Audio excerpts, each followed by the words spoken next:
Hey guys, what's going on? This week on Chair Shot Sports, Backlash literally rocks France. Who exactly is going to be in the new Uncle Howdy faction? And let's get ready to see who's going to be crowned the new king and queen of the ring. Guys, let's get after it. How you doing? I'm John Anthony, Chair Shot Sports. Thank you so much for joining us. What a weekend it was. Backlash was amazing. Coming off the draft as well. Rosters lock this week, starting on Monday Night Raw on USA. Let's talk about it. We got Double or Nothing coming up as well. We got King of the Ring tournaments, and what's a new QR code that we might see this week. So let's start. Let's start with the draft. So the draft is over. Very successful. I think a lot of places, a lot of people went to the right places, which is awesome on Raw and SmackDown. The proper people definitely got called up from NXT. We were pretty good here at Chair Shot Sports with our predictions. Night one, we were at 63%.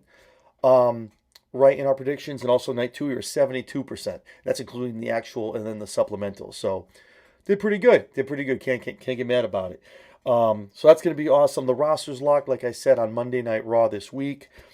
Um, and yeah, it was great seeing Backlash this weekend.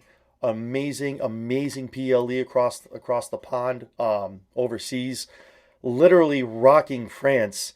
Sound warnings were sent out to people that were attending at the arena for SmackDown.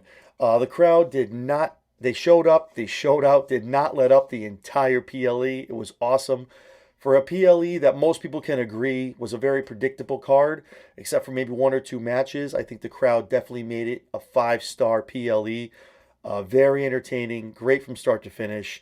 Let's talk about it real quick. We'll go through the card. New Bloodline versus RKO.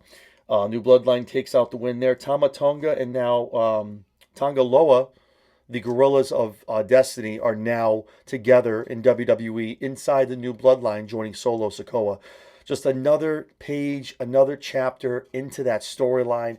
I'm telling you, down the road, the next 6 to 8 months, what's going to happen with that Bloodline story right now is going to be amazing. Almost like you're going toward a civil war almost between the two of a good and a bad bloodline. It's going to be amazing.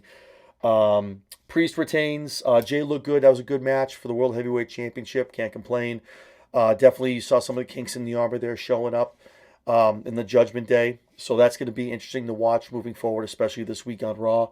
And of course, Jade and Bianca showing up, just like we talked about our prediction show. They take the titles from Damage Control. They're taking those over to SmackDown. And like I predicted, I know right now there's King of the Ring and Queen of the Ring tournaments that are going to be going on. You're probably going to see a tournament at some point to crown new tag team women's champions over on the Monday Night brand. So definitely looking forward to that. Bailey retained. She looked great. Tiffany looked amazing. A lot of people were questioning her coming up at NXT, getting right into the Elimination Chamber. I've watched her for the past 2 years. She's been there from the Daddy's Little Princess gimmick, doing the work on the mic, doing the work in the ring, just getting that much better match after match, week after week, and definitely showed us all what she's capable of in this triple threat with her, Naomi, and Bailey. But Bailey retains, keeps that title. And of course, the main event, Cody versus AJ. I think there was a phenomenal, no pun intended, main event. Again, the crowd was hot for this match. Both guys, amazing job. Great back and forth. A lot of 1-2 false finishes. Cody obviously retains. Like I said, pretty predictable card. I'm sure a lot of people had the same. We went 5 for 5 in our predictions. I'm sure a lot of other people did as well. Your probably only slip ups were maybe the tag titles or the Bloodline and Team RKO. But yeah, it was an amazing match, amazing day, amazing weekend of wrestling in general. So yeah, with that being said, so we got to start off, right? We got to start off on Monday Night Raw. What's going on this week? Well, let's give some King of the Ring predictions. So off the bat, let's do it. Get on the right side of history. That way it's here, it's recorded. Can't go back on anything we say. Our predictions for King of the Ring and Queen of the Ring are: King is going to be Gunther, and Queen is going to be Tiffany. Now, I'm hoping they go back to where if you win these respective brackets, you are granted a women's and a men's, respectively, title shot. So hoping that Gunther kind of gets to parlay that into Bash in Berlin against Priest, which I think is a whole whole other show to talk about. As far as I think that's really the rivalry you need to have if you're Gunther with Priest. I think that's a good time for Priest to drop that belt. It probably gives him a lengthy run, enough of the kinks of the armor of Judgment Day. They somehow maybe get involved. Maybe they cost him a match. Maybe Finn challenges him the month before, loses, and maybe comes out and costs Priest. So who knows? Tiffany, I think by the time we get done with this tournament, she'll be even better. And by the time she cashes that in, whenever that may happen, I think she's going to be ready to get that title, ready to have that run. Might not be a lengthy title at that, but it'll definitely be a title run. See what she can do with that and see where she's at and use that kind of a barometer of where she's at moving forward on the blue brand. So on Monday night on USA, they're starting off eight matches, 8 qualifiers. First one, you have Gable. Gable, I apologize. You have Gunther and Sheamus. We have Gunther going over there. Kofi Kingston, Rey Mysterio. We have Rey Mysterio winning that one. Ricochet and Dragunov. This is a tough one. I want to say Dragunov. I feel like it might be Ricochet, but I'm gonna go with Ilya. And then McIntyre versus Finn Balor. Drew all day. That's going to sew up the men's for the first round of brackets. Then we go over to the women for the Queen of the Ring. You have Io Sky and Talia. Io Sky, obviously with them just dropping the belts with Damage Control. We'll see them get right back into a program, going toward a belt, going for some gold. Valkyria is going to be taking on Asuka. Valkyria, I think, with a call up. There's a reason why. Let's throw her out there. Is get into a bracket, have a deep run. Make her a solid piece of that women's division over on the red brand. Zoe Stark and Ivy Nile are going to be taking on each other. This is Zoe's time. I think Zoe is in line for a massive push. I think once that belt does come off of, it's probably going to go back onto Rhea Ripley once Mommy comes back. Once that belt comes off of her, I think you're going to see a lot more, maybe 4, 5, 6 month reigns, titles moving here and there, obviously surprising here and there, surprising title changes, but Zoe Stark is definitely going to be in line for her to get a push in this year. And then finally, Shayna Baszler is going to be taking on Zelina Vega. I got Vega going here, former Queen of the Ring. I think she has at least goes into the second or third round, maybe not the finals. Obviously, this isn't showing what the brackets will be for SmackDown. Shows will be coming out probably later on tonight or tomorrow. So when those do come out, we'll definitely go ahead and talk about those as well. So yeah, we Gunther are going to be going over for the men on the entire tournament, and for the women, Tiffany is going to be our pick for Queen of the Ring this year when they crown those two over in Jihad at Queen King of the Ring. So after Raw, obviously, we have Dynamite. AEW is hyping up. A lot of things going on over there with the Young Bucks, the EVPs, that whole storyline now with Jack Perry, kind of kicking Tony Khan to the curb, them taking over now. So it's an amazing storyline. I think it's a little too late. I think a year and a half ago, this would have been a very cool storyline to be running. But I think right now, it's just not going to get the traction that it needs or it should be getting. A lot of things going on Wednesday night. Christian is now the new contender at Double or Nothing for Swerve's AEW World Championship. They'll be having a face-off. Orange Cassidy finally gets his hands on Trent Beretta. That should be an amazing grudge match. And then Cope is putting his TNT title on the line. He's Brody King. So Edge just Adam Copeland just going through the entire House of Black before he finally gets his hands on Alistair. So should be good. I'm excited for that. That's going to be fun. Friday night, a lot of things. You're going to be probably going to see the storylines being put in place for who Cody Rhodes' new opponent is going to be moving forward. Also, too, who's going to be stepping up to challenge Jade and Bianca for their newly won WWE SmackDown Women's Tag Team titles over there on the Blue brand.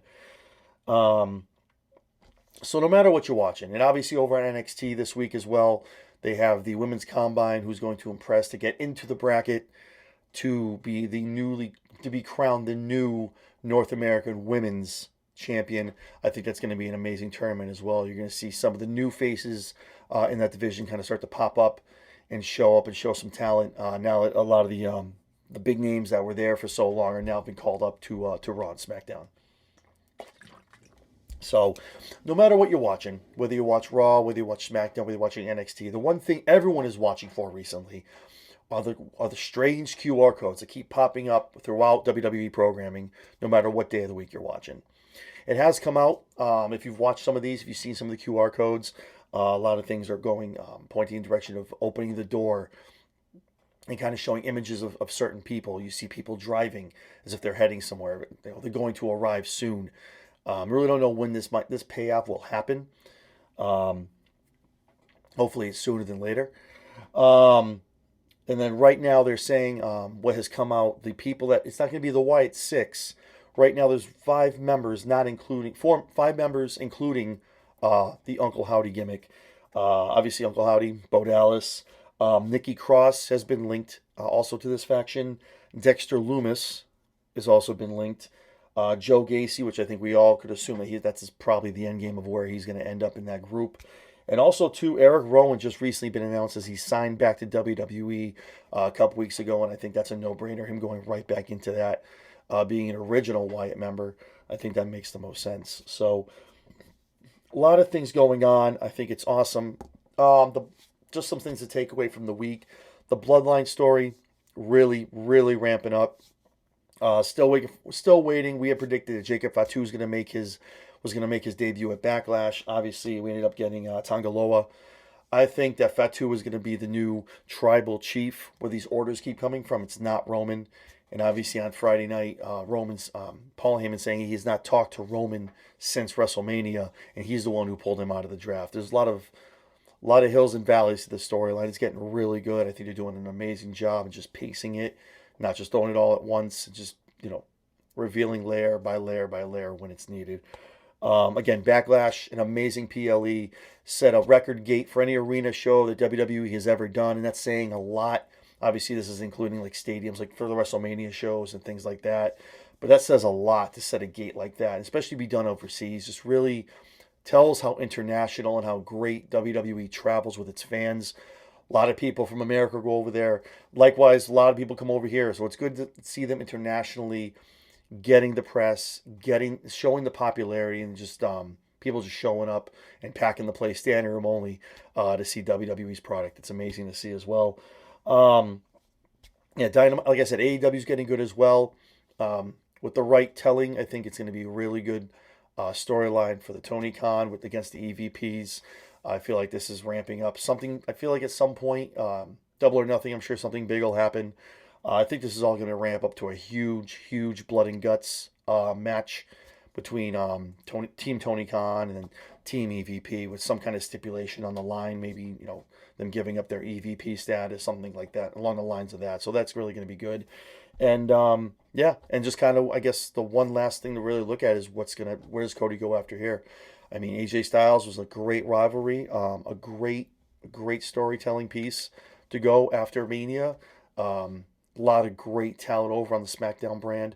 And also, too, not to take anything away from Raw. Raw getting, they have the Final Testament now over there. A lot of great talent. Switch sides. I know a lot of people poo-poo the draft.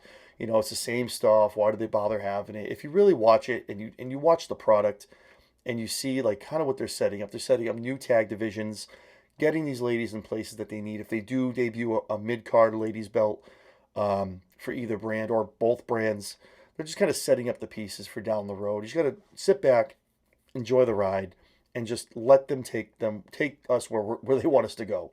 That's kind of at the end of the day how I look at it. I mean, you can sit here and you kind of, anyone can be a critic and a couch GM. If I was running the company, but really just if you look at everything, kind of what's happened this first full year under Triple H and kind of where we're going so far in May and kind of how things looking the next 3 to 6 months with just the PLEs and the possibilities of what people can go and what titles they can go for, it's going to be a fun ride.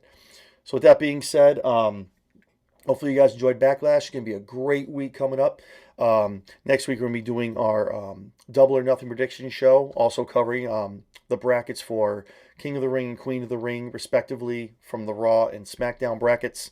And we'll also, once the SmackDown brackets are released, we'll definitely go ahead and do a special edition Chair Shot Sports and talk about that as well. So if you're not already following us, you're watching us right now on YouTube. Last I checked, 92.3% of you that watch this are not subscribed. So please do us a favor. We'd love it. Shoot us a subscribe and hit that notification button. Every week, new episodes are dropping, special edition shows, whenever there's something's crazy happening on anywhere in the world of wrestling. You can also follow us too on X. It's all one word, @ChairShot Sports, and also on Instagram as well. So I appreciate it. I'm John Anthony. Thank you again for tuning in. We'll talk to you guys soon.